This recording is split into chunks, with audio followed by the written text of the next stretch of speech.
Hi, and welcome. You're listening to the X22 Report. My name is Dave, and this is episode 558, and today's date is January 5th, 2015, and the title of this episode is, The U.S. Government Central Bankers Are Prepared for the Economic Collapse.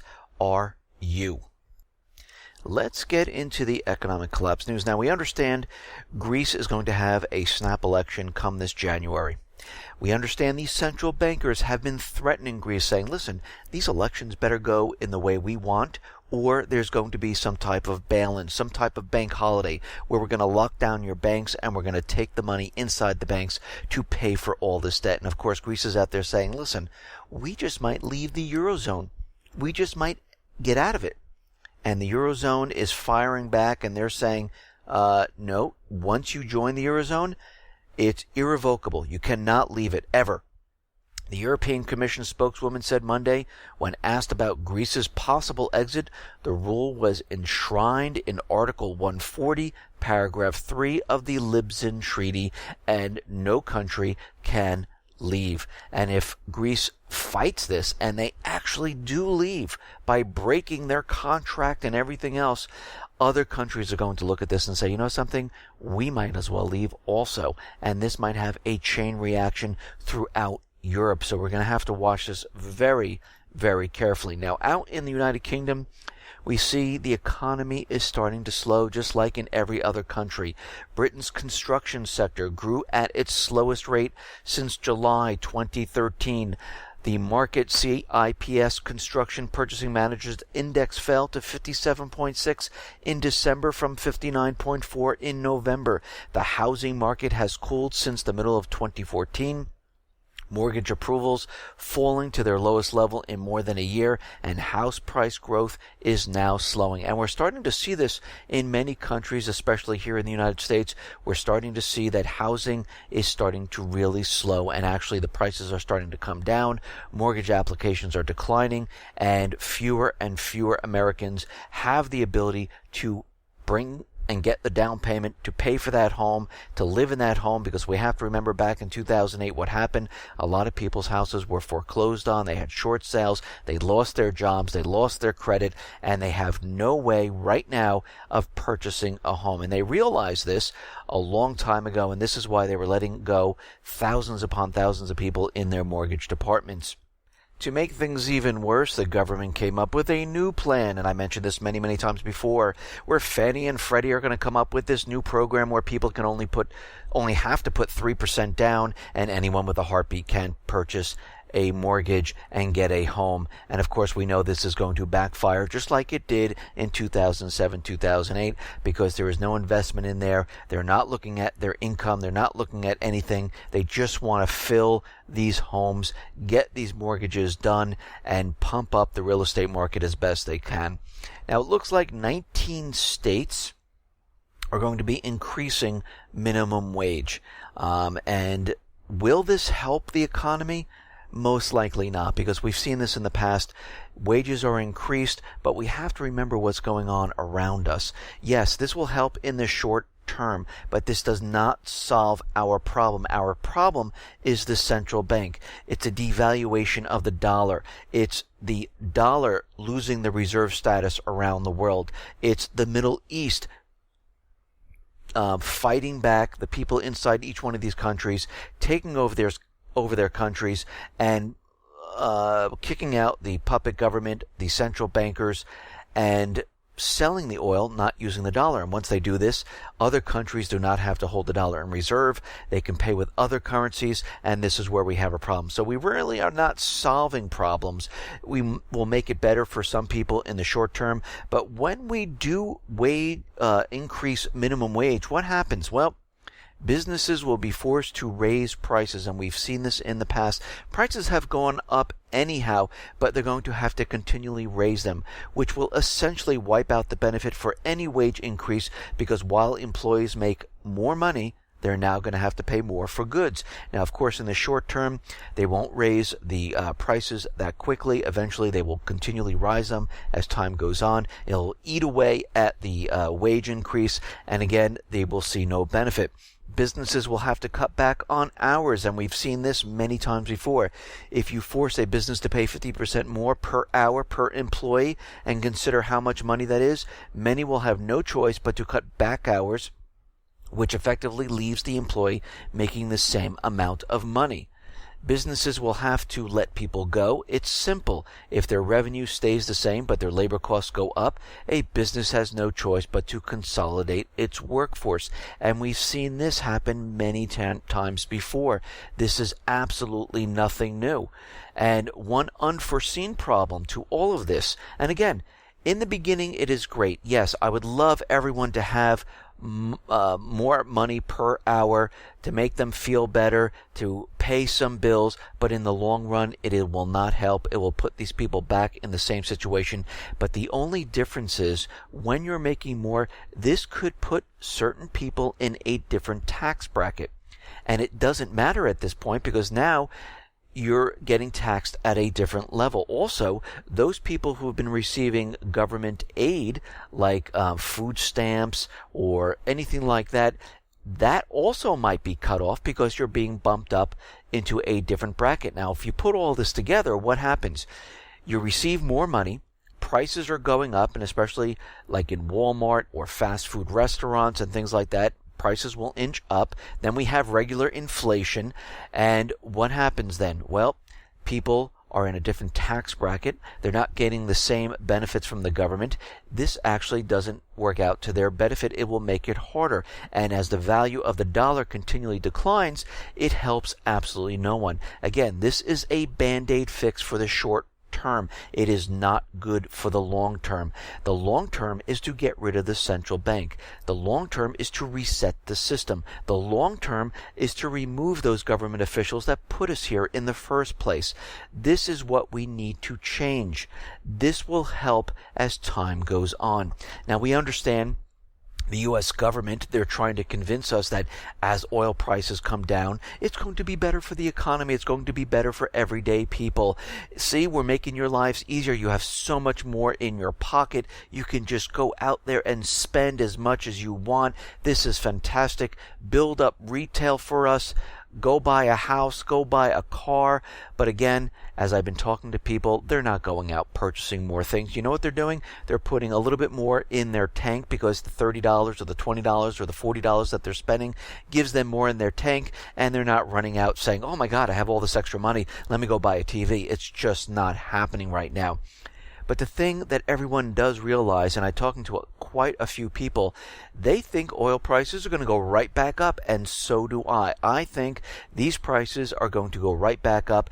Even Henry Aldorf, a oil tycoon, he is saying, and he's an industry insider for a long time, and he's a long-time investor, one small hiccup on the geopolitical scene could send the price right back to where it was before, if not higher. As the U.S. continually puts pressure on Russia, nobody knows what Putin's next move is going to be. Plus, the global surplus in oil is just 1 million or 2 barrels out of total of about 90 million barrels consumed daily, with many companies now being forced to close their operations because of costs, and even some of the world's largest producers looking at pausing projects. A supply crunch may be on the horizon in the very near future. The fallout, of course, the prices will go up.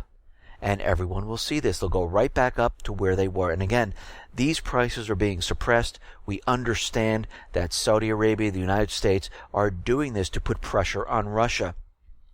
France's president is out there, and he's saying, you know something? The sanctions on Russia, they might need to be lifted now, actually as soon as possible. He has called for sanctions imposed against Moscow to be lifted as soon as there is progress in the peace talks, because all these European nations, they are seeing the boomerang effect. They're seeing it starting to hurt them, especially in France, where they're supposed to be delivering these 2 ships. They're going to lose out in billions and billions of dollars, and they realize this, and there's a lot of pressure coming from the United States not to sell these ships to Russia, and they want this over quickly because they're going to lose out quite a bit. And we see the boomerang effect happening and occurring in many of the countries because of the food ban that Russia has placed on all of these countries. Now, Saudi Arabia is out there and saying, you know something? We have prepared for a scenario just like this. Saudi Arabia has built up enough hard currency reserves to allow it to maintain social spending even with a few years of low oil prices. The Saudi strategy is a medium-term one. Saudi Arabia has been planning for this sort of scenario for a while. They knew this was going to happen. Why did they know? Because they're the ones who are causing it. They're in league with the United States. They are doing this on purpose to hit Iran, to hit Russia, to hit Venezuela, to hit the BRIC nations as hard as they possibly can.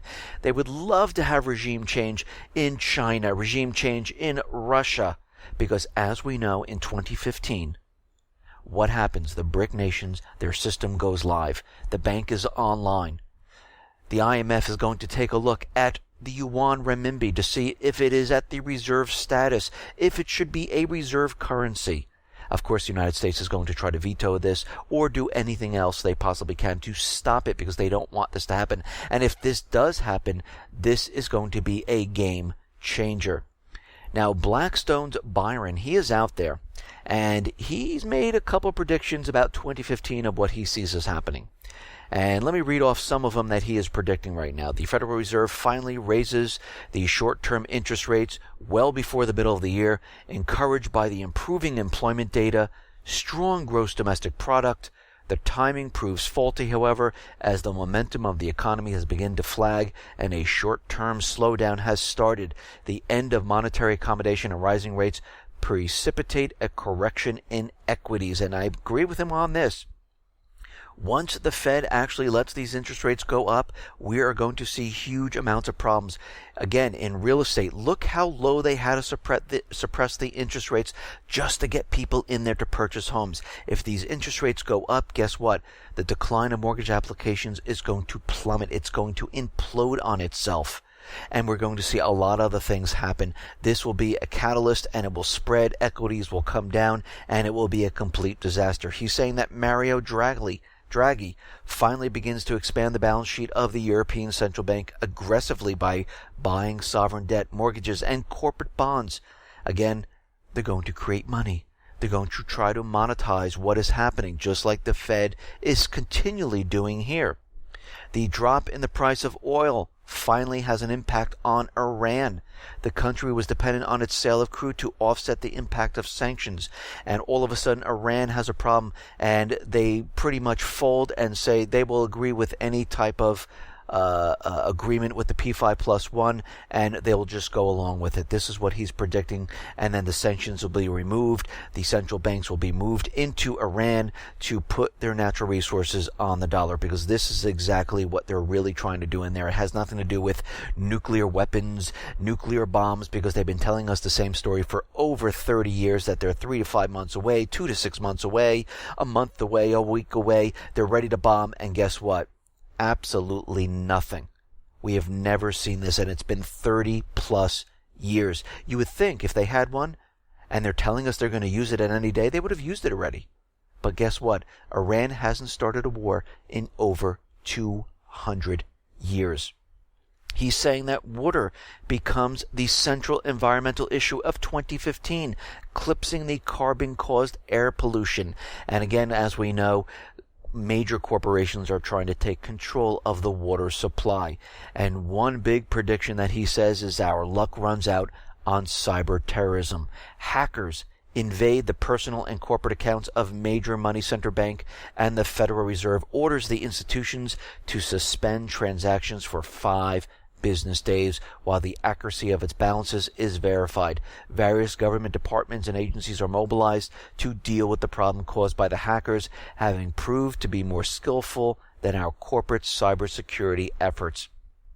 And we've been talking about this for a long time. We know this has been building up. If you go back to my past reports and you go forward to this one, you see I've been talking about cyber attacks. I've been talking about how they've been building up the propaganda against Russia.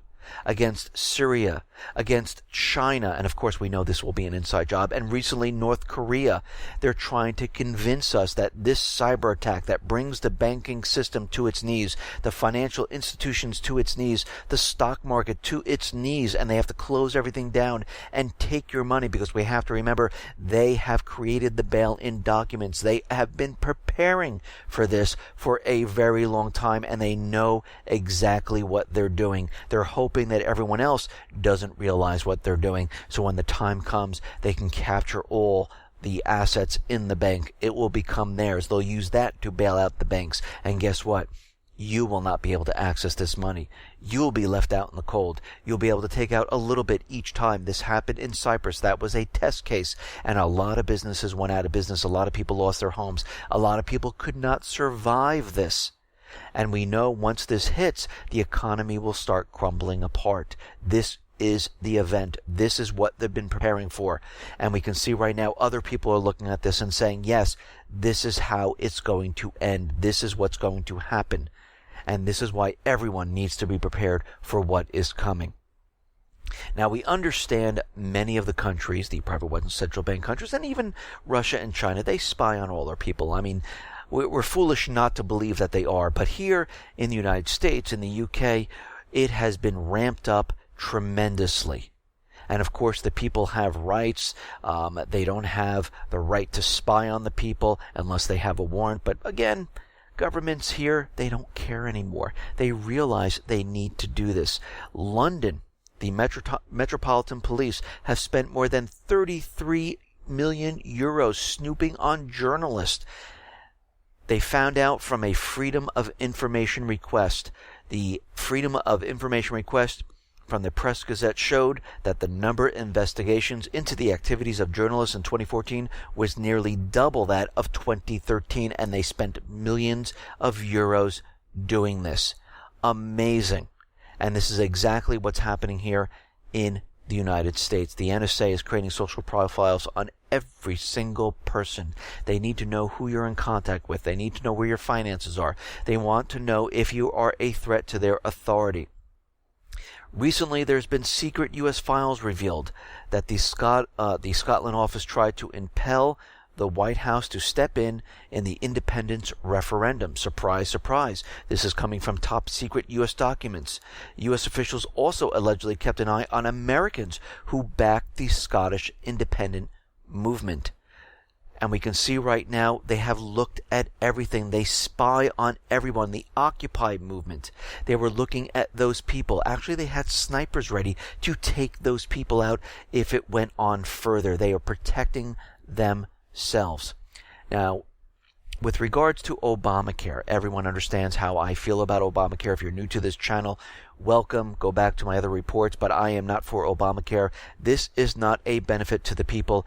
It is a tax on the people. If it was a true benefit, we would have seen all our government officials, when they launched this, sit down in front of the major television networks, and they would have been sitting in front of the computer showing us how great this was. They'd have all taken it themselves, but instead they did the opposite like they always do. They exempted themselves.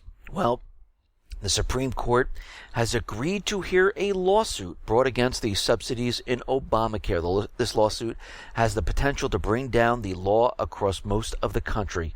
At the heart of Obamacare lie the insurance exchanges, where people can go to buy insurance. The law originally envisioned each state setting up its own exchange, but allows as a fail-safe the federal government to set up an exchange in place of the states that might refuse to comply with the federal government, and they knew this was going to happen, and most states did refuse to comply, and as a result the federal government had to set up about 35 exchanges.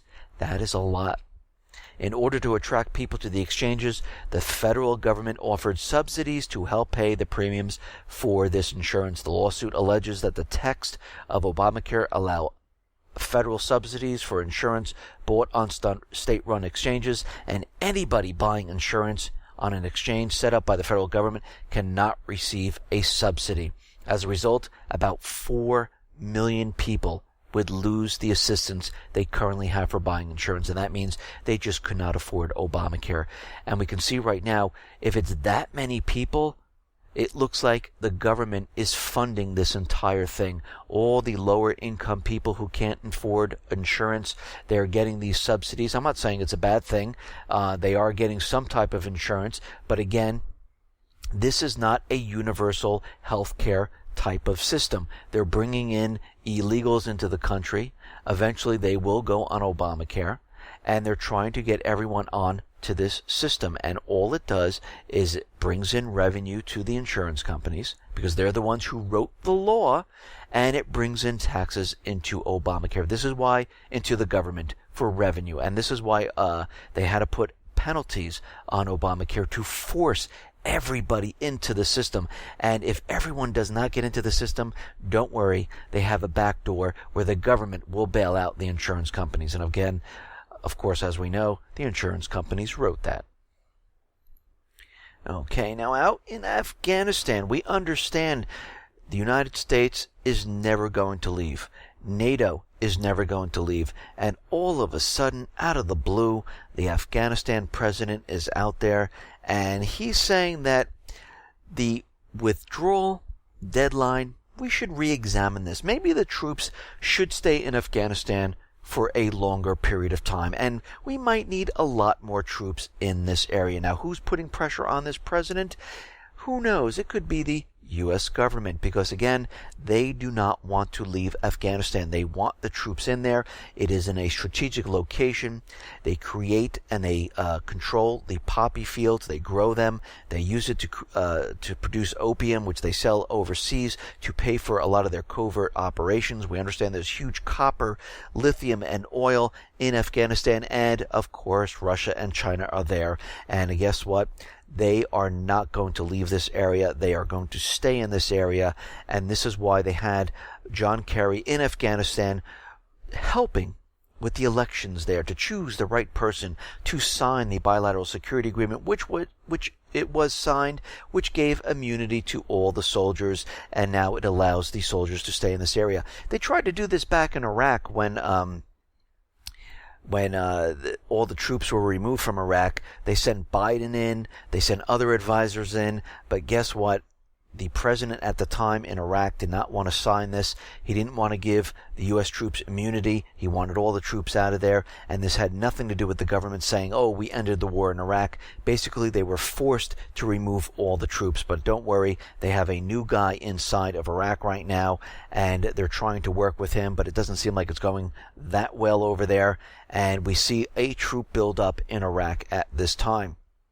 Now, China, they are building a new fleet of guided missile destroyers. China commissioned its latest guided missile destroyer, the Jinan 052C, part of the new generation of guided missile destroyers. The Jinan will help the PLAN to expand its ability to operate in the open ocean away from China's coast. This could allow China to further press its territorial ambitions throughout the Pacific and the South China Sea, and to use its navy as a counterweight to the U.S. influence in the region. And as we know, the United States has been pivoting to Asia, setting up bases encircling China, and about 60% of the U.S. fleet is in the Pacific at this time. The guided missile destroyer Jinan is equipped with multiple sets of homemade new type of weapons. It is able to attack surface warships and submarines independently or in coordination with other strength of the PLAN. The ship has also possessed strong capabilities of conducting long-distance early warning and detecting, as well as regional air defense operations.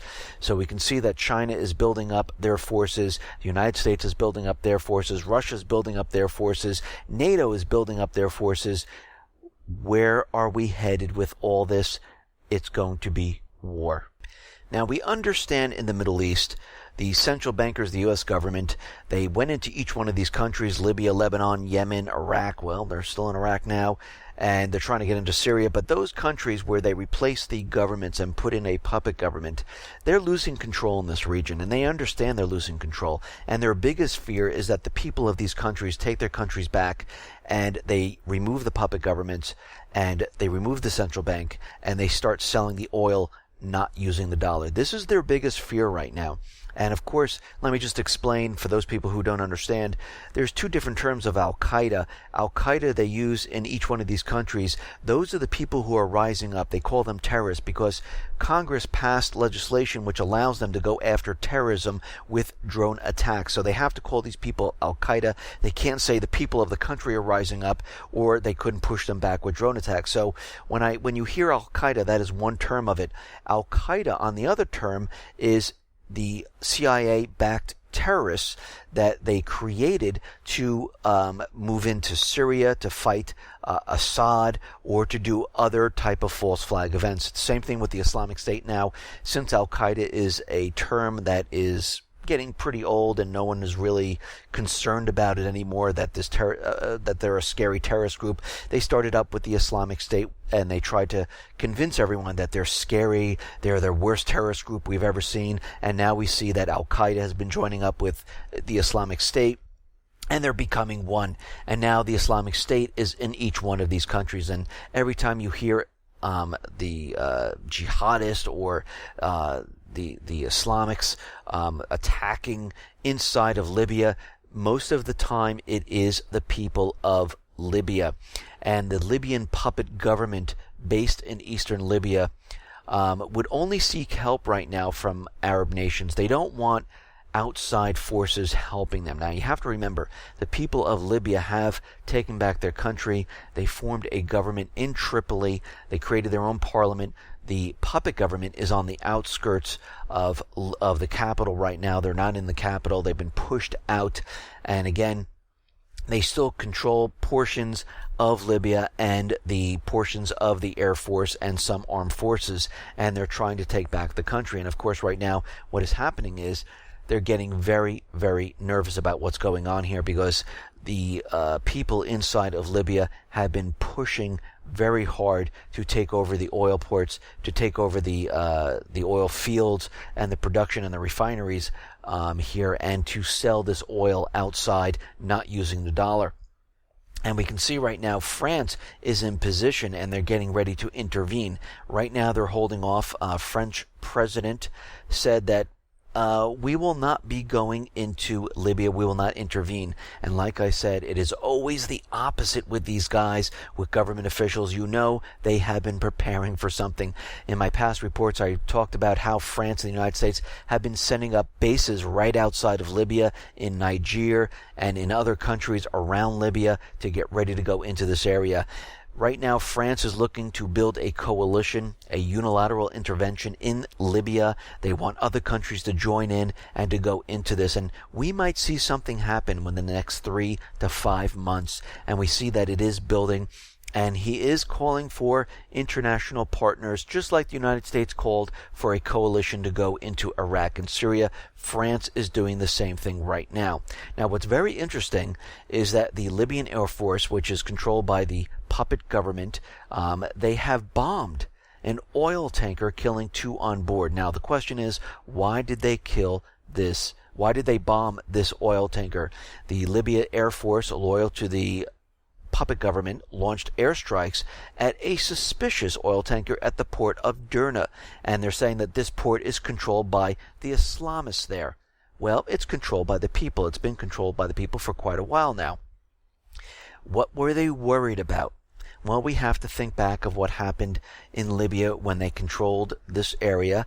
They loaded up a tanker with oil, they set it out to sea, and maybe a day, as it was sailing away, the U.S. Navy SEALs jumped on this ship and brought it back. They did not want this to leave and to be sold not using the U.S. dollar. This is what they're protecting. And right now, they're hitting this tanker because they're saying that something is suspicious on this ship. And this tanker is flying the Liberian flag, and it looks like it's part of a Greece company. Greek Coast Guard said a 29-year-old Greek was among the 2 crew members of the Liberian registered oil tanker, and it seems that they had to stop this for some reason, and the reason would be that they were probably trying to load up this tanker with oil and trying to sell this oil not using the dollar, most likely. Now, as we know, the United States government, central bankers, Israel, UK, the Arab coalition, and other private Western central bank countries, they are getting ready for a major offensive in Syria. Now, of course, as we know, Russia, Syria, and the parts of the Free Syrian Army are talking about peace. The United States is saying, yes, we need diplomacy. We need peace in the region. If you give us this half of Syria, everything will be fine. So you can see what they're doing right now. They're jumping on the bandwagon of peace. Will Assad go along with this? Will Russia go along with this? Most likely not, but we'll have to see how this turns out. Of course, what the United States wants, and I mentioned this on Sunday on the news brief, where they want to get the portion of Syria which is northeast and east of Damascus, every place where the Islamic State has taken over and they're maintaining, they want that to be separate and apart from Syria. They want the Free Syrian, the rebels, to have this area, basically the United States. And this way they can say, okay, there's no fighting in this area.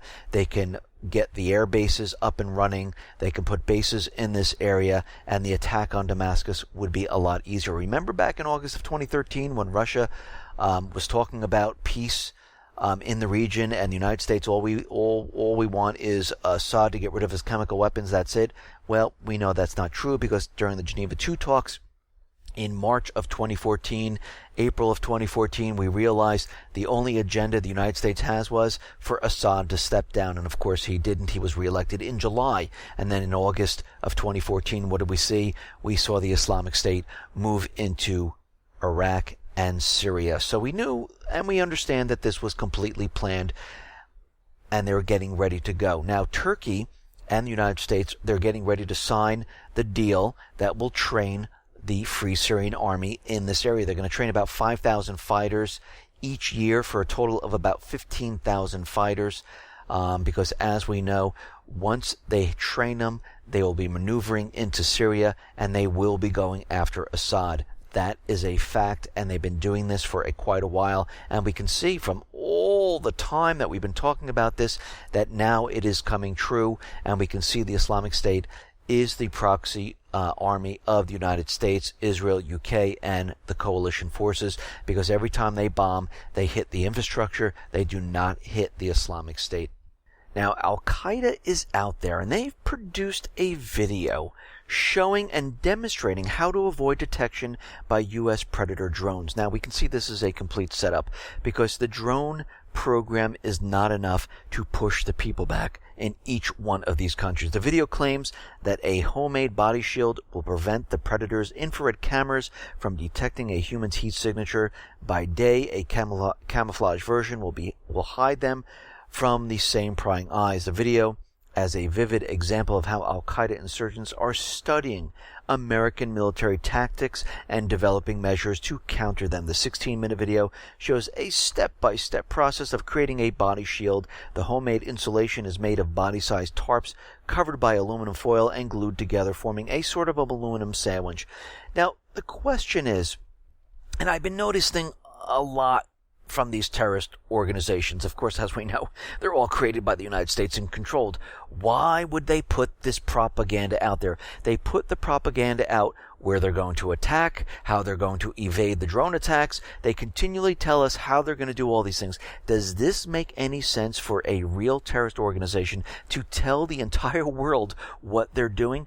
No, it doesn't. That's how we know it's propaganda. That's how we know that this isn't real, because a real, let's say, criminal or a real terrorist will do it in secret. You will never know it's coming. You will never know their tactics. You will never know how they are doing this. But from all of this, we can see that it is complete propaganda, and it is a show for the world to convince them that, oh, these terrorists are dangerous. And as we know, all of this is going to be coming from the inside and not from any of these people.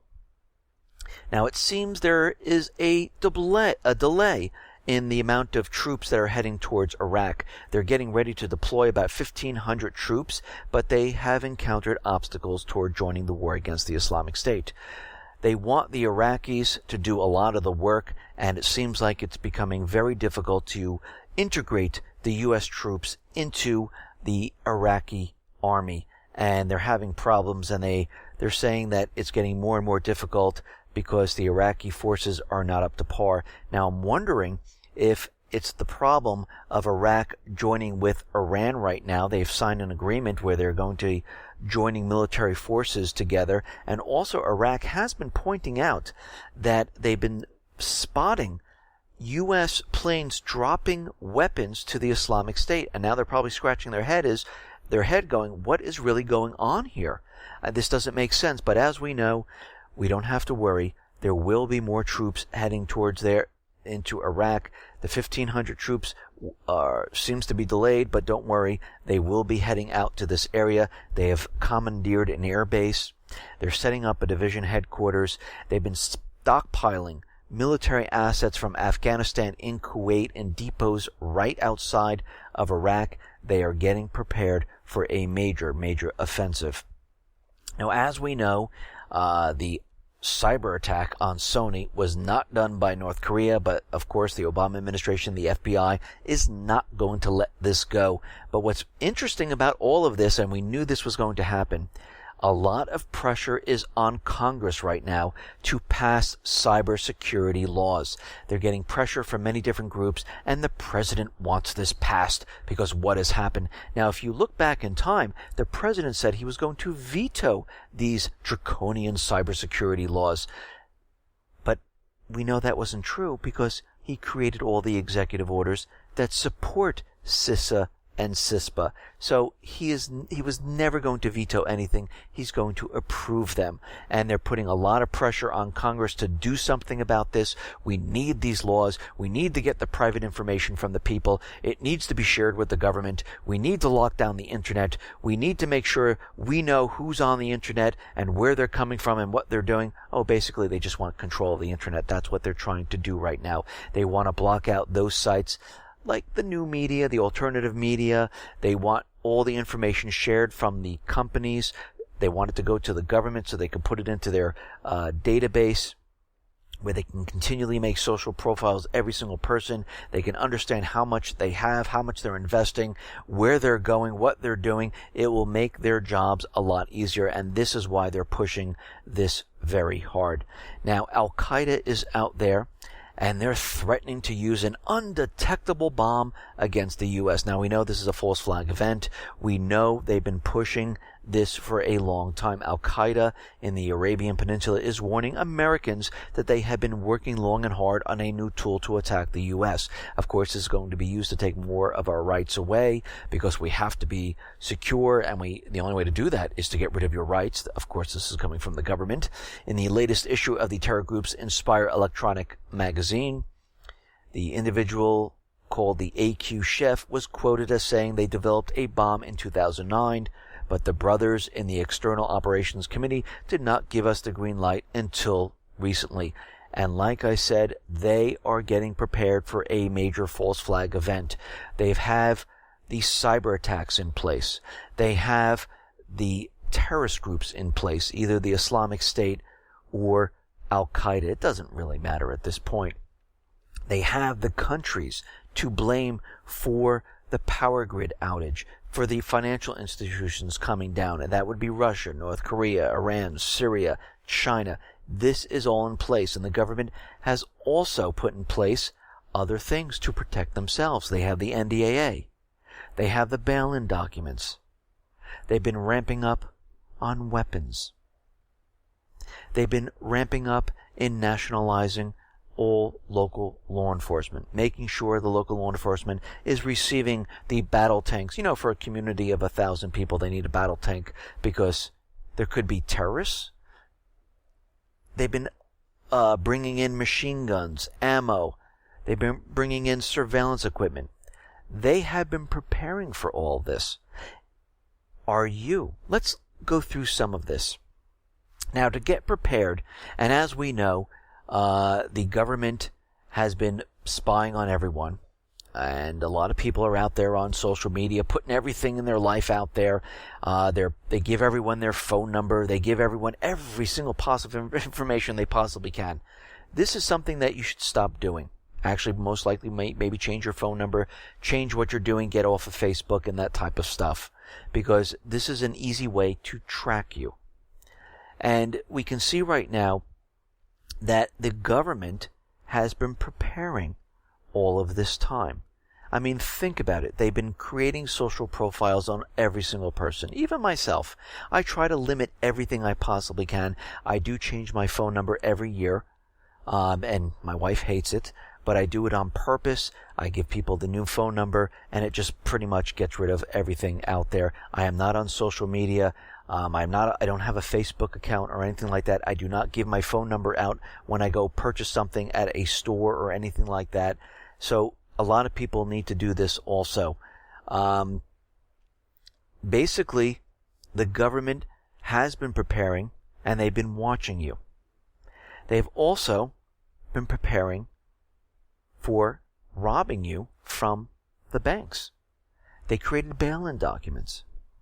The United States has it. England has it. The Eurozone has it. Switzerland has it. Canada, Australia, New Zealand.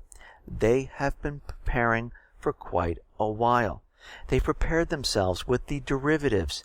They have the law that was introduced in the spending bill where the FDIC will bail them out. Actually, the taxpayers will bail them out. They have been preparing. The DHS has the ability to search your safety deposit boxes. They have been preparing. Countries like China, Russia have been purchasing gold because they realize the dollar is collapsing, and so should you.